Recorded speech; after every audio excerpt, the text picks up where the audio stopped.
जय श्री कृष्ण। राधे राधे।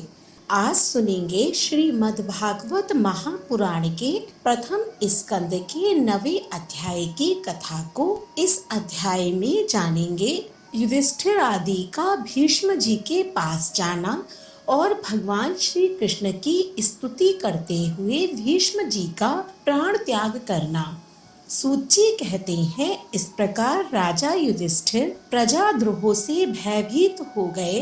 फिर सब धर्मों का ज्ञान प्राप्त करने की इच्छा से उन्होंने कुरुक्षेत्र की यात्रा की, जहाँ भीष्म पितामह शरशय्या पर पड़े हुए थे। शौनकादि ऋषियों उस समय उन सब भाइयों ने स्वर्ण जटित रथों पर, जिनमें अच्छे अच्छे घोड़े जुते हुए थे, सवार होकर अपने भाई युधिष्ठिर का अनुगमन किया। उनके साथ व्यास, धौम्य आदि ब्राह्मण भी थे। शौनक जी अर्जुन के साथ भगवान श्री कृष्ण भी रथ पर चढ़कर चले। उन सब भाइयों के साथ महाराज युधिष्ठिर की ऐसी शोभा हुई मानो यक्षों से घिरे हुए स्वयं कुबेर ही जा रहे हों। अपने अनुचरों और भगवान श्री कृष्ण के साथ वहां जाकर पांडवों ने देखा कि भीष्म पितामह स्वर्ग से गिरे हुए देवताओं के समान पृथ्वी पर पड़े हुए हैं। उन लोगों ने उन्हें प्रणाम किया।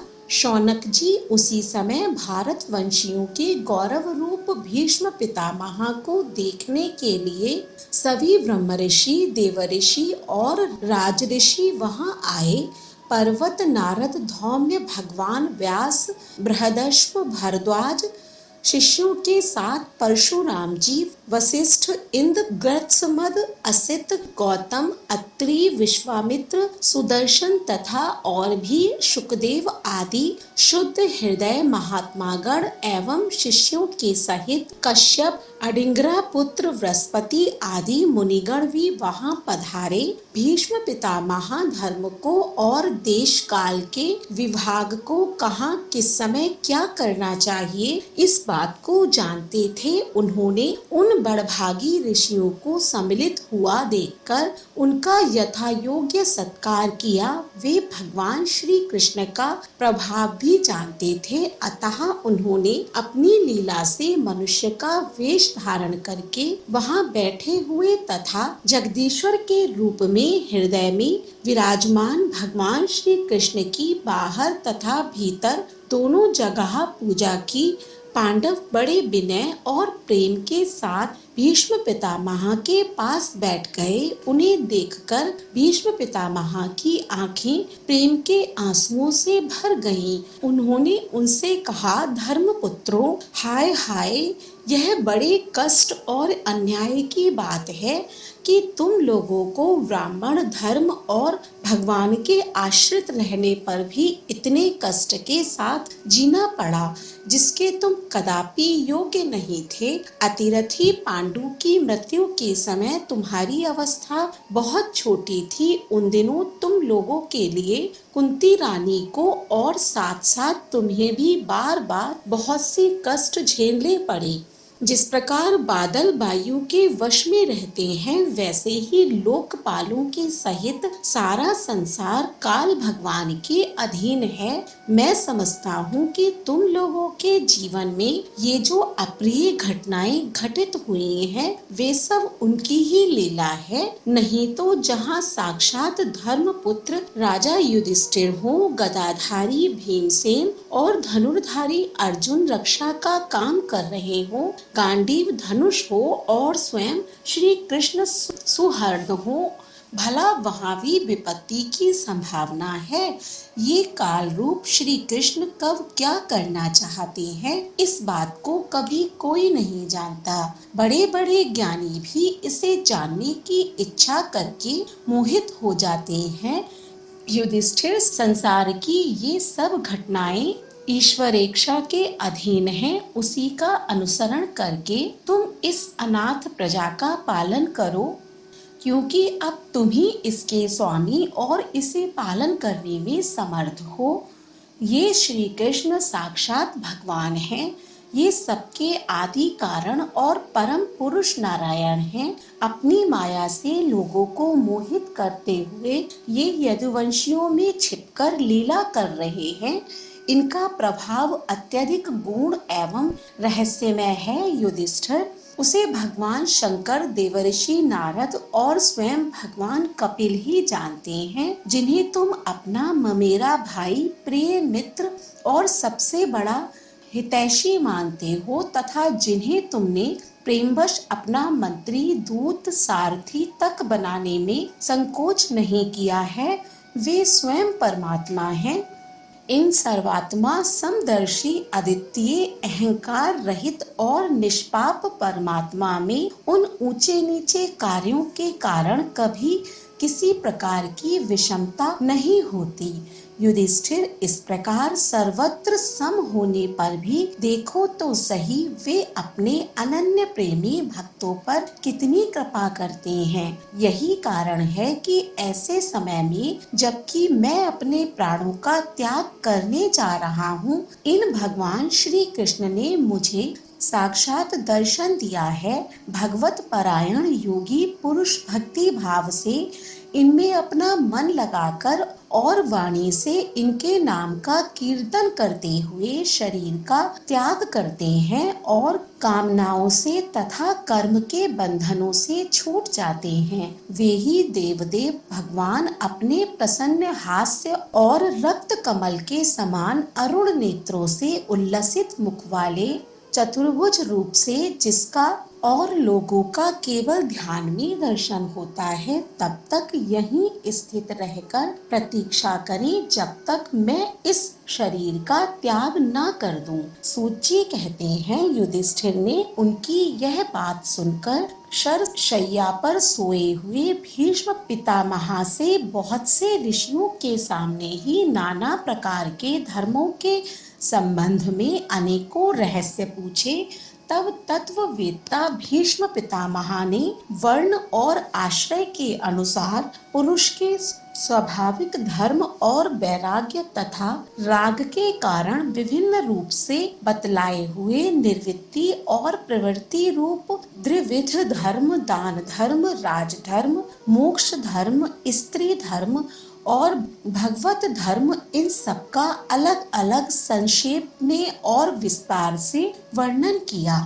शौनक जी इनके साथ ही धर्म, अर्थ, काम और मोक्ष, इन चारों पुरुषार्थों का तथा इनकी प्राप्ति के साधनों का अनेकों उपाख्यान और इतिहास सुनाते हुए विभागशः वर्णन किया।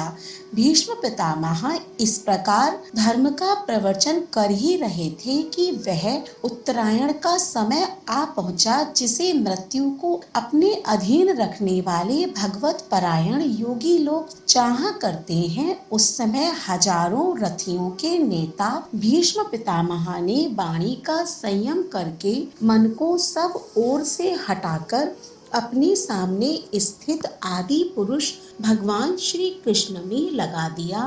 भगवान श्री कृष्ण के सुंदर चतुर्भुज विग्रह पर उस समय पीतांबर फहरा रहा था। भीष्म जी की आंखें उसी पर एकटक लग गईं।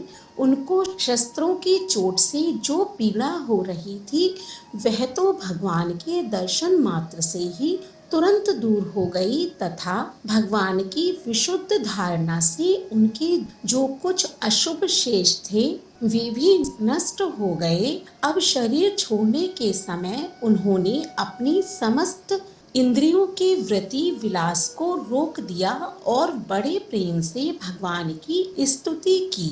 भीष्म जी ने कहा, अब मृत्यु के समय मैं अपनी यह बुद्धि जो अनेक प्रकार के साधनों का अनुष्ठान करने से अत्यंत शुद्ध एवं कामना रहित हो गई है, यदुवंश शिरोमणि अनंत भगवान श्री कृष्ण के चरणों में समर्पित करता हूँ, जो सदा सर्वदा अपने आनंदमय स्वरूप में स्थित रहते हुए भी कभी विहार करने की, लीला करने की इच्छा से प्रकृति को स्वीकार कर लेते हैं। जिससे यह सृष्टि परंपरा चलती है, जिनका शरीर त्रिभुवन सुंदर एवं श्याम वर्ण के समान सावला है, जिन पर सूर्य रश्मियों के समान श्रेष्ठ पीतांबर लहराता रहता है और कमल सदृश मुख पर घुंघराली अलकें लटकती रहती हैं। उन अर्जुन सखा श्री कृष्ण में मेरी निष्कपट प्रीति हो। मुझे युद्ध के समय की उनकी वह विलक्षण छवि याद आती है। उनके मुख पर लहराते हुए घुंघराले बाल घोड़ों की टाप की धूल से मटमैले हो गए थे और पसीने की छोटी छोटी बूंदें शोभायमान हो रही थीं। मैं अपने तीखे बाणों से उनकी त्वचा को भेद रहा था। उस सुंदर कवच मणित भगवान श्री कृष्ण के प्रति मेरा शरीर, अंतःकरण और आत्मा समर्पित हो जाए। अपने मित्र अर्जुन की बात सुनकर जो तुरंत ही पांडव सेना और कौरव सेना के बीच में अपना रथ ले आए और वहां स्थित होकर उन्होंने अपनी दृष्टि से ही शत्रु पक्ष के सैनिकों की आयु छीन ली, उन पार्थ सखा भगवान श्री कृष्ण में मेरी परम प्रीति हो। अर्जुन ने जब दूर से कौरवों की सेना के मुखिया हम लोगों को देखा, तब पाप समझकर वह अपने स्वजनों के वध से विमुख हो गया। उस समय जिन्होंने गीता के रूप में आत्मविद्या का उपदेश करके उसके सामयिक अज्ञान का नाश कर दिया, उन परम पुरुष भगवान श्री कृष्ण के चरणों में मेरी प्रीति बनी रहे। मैंने प्रतिज्ञा कर ली थी कि मैं श्री कृष्ण को शस्त्र ग्रहण कराकर छोड़ूंगा। उसे सत्य एवं ऊंची करने के लिए उन्होंने अपनी शस्त्र ग्रहण न करने की प्रतिज्ञा तोड़ दी। उस समय वे रथ से नीचे कूद पड़े और सिंह जैसे हाथी को मारने के लिए उस पर टूट पड़ता है, वैसे ही रथ का पहिया लेकर मुझ पर झपट पड़े। उस समय वे इतने वेग से दौड़े कि उनके कंधे का दुपट्टा गिर गया और पृथ्वी कांपने लगी। मुझ आतताई ने तीखे बाण मार मारकर उनके शरीर का कवच तोड़ डाला था, जिससे सारा शरीर लहूलुहान हो रहा था। अर्जुन के रोकने पर भी वे बलपूर्वक मुझे मारने के लिए मेरी ओर दौड़े आ रहे थे। वे ही भगवान श्री कृष्ण जो ऐसा करते हुए भी मेरे प्रति अनुग्रह और भक्त वत्सलता से परिपूर्ण थे। मेरी एकमात्र गति हो, आश्रय हो। अर्जुन के रथ की रक्षा में सावधान जिन श्री कृष्ण के बाएं हाथ में घोड़ों की रास थी और दाहिने हाथ में चाबुक, इन दोनों की शोभा से उस समय जिनकी अपूर्व छवि बन गई थी, तथा महाभारत युद्ध में मरने वाले वीर जिनकी इस छवि का दर्शन करते रहने के कारण सारूप्य मोक्ष को प्राप्त हो गए, उन्हीं पार्थ सारथी भगवान श्री कृष्ण में मुझ मरणासन्न की परम प्रीति हो, जिनकी लटकीली सुंदर चाल, हाव भाव युक्त चेष्टाएं, मधुर मुस्कान और प्रेम भरी चितवन से अत्यंत सम्मानित गोपियां रास लीला में उनके अंतर्ध्यान हो जाने पर प्रेमोन्माद से मतवाली होकर जिनकी लीलाओं का अनुकरण करके तन्मय हो गई थी, उन्हीं भगवान श्री कृष्ण में मेरा परम प्रेम हो। जिस समय युधिष्ठिर का राजसूय यज्ञ हो रहा था, मुनियों और बड़े बड़े राजाओं से भरी हुई सभा में सबसे पहले सबकी ओर से इन्हीं सबके दर्शनीय भगवान श्री कृष्ण की मेरी आंखों के सामने पूजा हुई थी। वे ही सबके आत्मा प्रभु आज इस मृत्यु के समय मेरे सामने खड़े हैं। जैसे एक ही सूर्य अनेक आंखों से अनेक रूपों में दिखते हैं, वैसे ही अजन्मा भगवान श्री कृष्ण अपने ही द्वारा रचित अनेक शरीरधारियों के हृदय में अनेक रूप से जान पड़ते हैं। वास्तव में तो वे एक और सबके हृदय में विराजमान हैं ही। उन्हीं इन भगवान श्री कृष्ण को मैं भेद भ्रम से रहित होकर प्राप्त हो गया हूँ। सूत जी कहते हैं, इस प्रकार भीष्म पितामह ने मन, वाणी और दृष्टि की वृत्तियों से आत्म स्वरूप भगवान श्री कृष्ण में अपने आप को लीन कर दिया। उनके प्राण वहीं विलीन हो गए और वे शांत हो गए। उन्हें अनंत ब्रह्मा में लीन जानकर सब लोग वैसे ही चुप हो गए, जैसे दिन के बीत जाने पर पक्षियों का कलरव शांत हो जाता है। उस समय देवता और मनुष्य नगाड़े बजाने लगे। साधु स्वभाव के राजा उनकी प्रशंसा करने लगे और आकाश से पुष्पों की वर्षा होने लगी। शौनक जी युधिष्ठिर ने उनके मृत शरीर की अंत्येष्टि क्रिया कराई और कुछ समय के लिए वे शोकमग्न हो गए। उस समय मुनियों ने बड़े आनंद से भगवान श्री कृष्ण की उनके रहस्यमय नाम ले लेकर स्तुति की।